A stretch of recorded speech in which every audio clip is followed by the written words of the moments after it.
Hi, so in today's quick little book review video, I'm going to be talking about The Pale House Devil by Richard Kadri. And this was a very little novella that we got in the October Abominable Book Club, and I really enjoyed this. Yeah, it's a little novella. I read this literally over the couple days of Halloween weekend, and I really enjoyed it. I read it in one sitting, and like I said, it's just a short little novella, and it wasn't quite what I was expecting.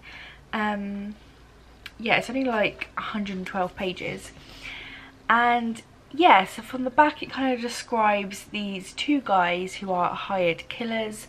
They're on the run and they end up at the Pale House, where they are hired to kill or get rid of a creature, a devil, that is roaming around the house. And to begin with, I thought this was going to be like a creature feature kind of book, and it was, but instead of just being like straight horror, I would probably describe this as like fantasy horror.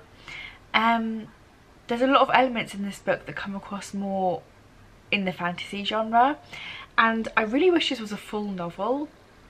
I really enjoyed the characters in this. So the two guys, like I said, they're hired killers, and you first meet them when they are on a job and the job kind of goes wrong and they end up on the run. And the two characters are Ford and Newland, and Ford is just a regular guy, regular hitman, but his friend Newland is undead. And it doesn't fully describe, it doesn't fully like delve into exactly what Newland is. It kind of describes him as like a ghoul, because at first I was like when I read the back, if you saw my unboxing video, I was like, oh, is Newland gonna be like a ghost? He's like a ghost partner, it's gonna be like paranormal. But he's not a ghost. He's, like I said, they describe him as kind of like a ghoul. You don't really get a whole lot of information about his backstory. I mean, it's a very short novel, so they can't put too much detail in, which is why I want a full novel, because the characters are both very interesting. The problem with short novella stories is you don't get a whole lot of backstory, and you don't get a whole lot of character development. My one criticism of this book is probably that everything moves along really quickly at quite a fast pace. Even when we meet the other character, Tilda, when she comes into the story, basically, like I said, they're on the run, and then she randomly pops up and meets them and then hires them to go to Pale House, and that all happens very quickly. All three characters end up trusting each other extremely quickly. The friendship strikes up very quickly, almost like you're like, okay, this woman who's hiring these people, she's obviously not within their world. Why would she trust them so much to begin with? So yeah, the character development wasn't so great, and it was very quick, and like I said, you didn't get much backstory really into any of them. Specifically Tilda kind of seemed like a one-dimensional character, but again, it's a very short novella, so I kind of get why that had to happen. Otherwise they wouldn't have had enough time to kind of get into the main story. So I do get that. It's kind of why I gave it a 4-star rather than a 5-star though. But yeah, I would love to see a full novel of these characters. I really like Newland and Ford's banter. They were obviously, you know, been partners for a long time. They knew each other very well, and they had this like really cheeky, kind of sarcastic-y banter between each other, and I really liked reading their conversations. That was fun. They kind of made light of quite serious situations, and yeah, I just liked reading their characters. I enjoyed them both. So they get hired to go to this house, and it's very graphic and it's kind of gross. The characters are very out there. They meet this old guy who is Tilda's grandfather, basically, who hires them, but he's not a very nice guy, and she doesn't really like him either, but their family, so she kind of sticks with him, and then they're hired to try and sort this house out. And the creature is really interesting as well. Again, very like almost sci-fi kind of. I don't want to give too much away I don't want to give the story away. The ending was good. Like I said, it was rushed, but again, that kind of comes with reading a very short novella. You have to pack a lot into a very short space of time, because if it's going to be a short novella, you only have so much details you can actually put in and so much explanation.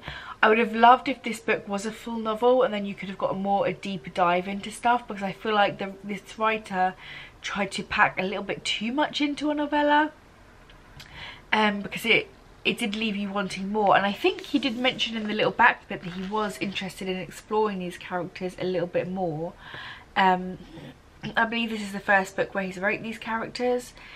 He has written other stories. It says he's written a few things. He has a series called Sandman Slim. He also wrote 100 science fiction and fantasy books to read in a lifetime, which makes sense because he's obviously a fantasy sci-fi fan, because that kind of fits in with this horror theme. But yeah, and he's written a few other books which I haven't actually heard of, but I would be interested in, because I enjoyed his characters, I enjoyed the writing style. He says he's written for films and comics, and yeah, I enjoyed his writing, and I would enjoy reading more from this author. So if you're interested in picking up something of like a creepy house with a creature in, and you want to pick up something that's a little bit different from the norm, then I would say give this a go. I certainly enjoyed it. Like I said, I would have happily read a much larger novel with these characters and with these scenarios. It kind of set it up as like, now these characters are like a trio and they're going to go off and have other adventures. So if he ever does write a full novel with these characters, I probably would pick it up to see what it's about. And I would love to read more of the backstory behind specifically Newland, who's the undead character. Yeah, they had a really good dynamic between the two. I think it was Ford kills the undead people and then Newland kills the living people who they're hired to kill. So yeah, it was just a very interesting dynamic and an interesting world. I would be intrigued to find out more about them. So yeah, I would recommend. Overall, I give it a 4 out of 5.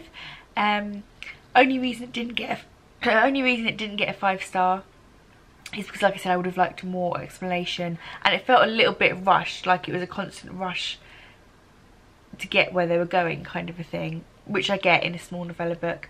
I understand why that was the case, it's just I kind of wish it wasn't.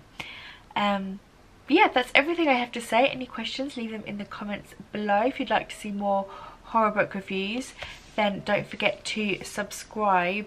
And yeah, overall, good book. So as always, thank you for watching, and until next time, bye guys.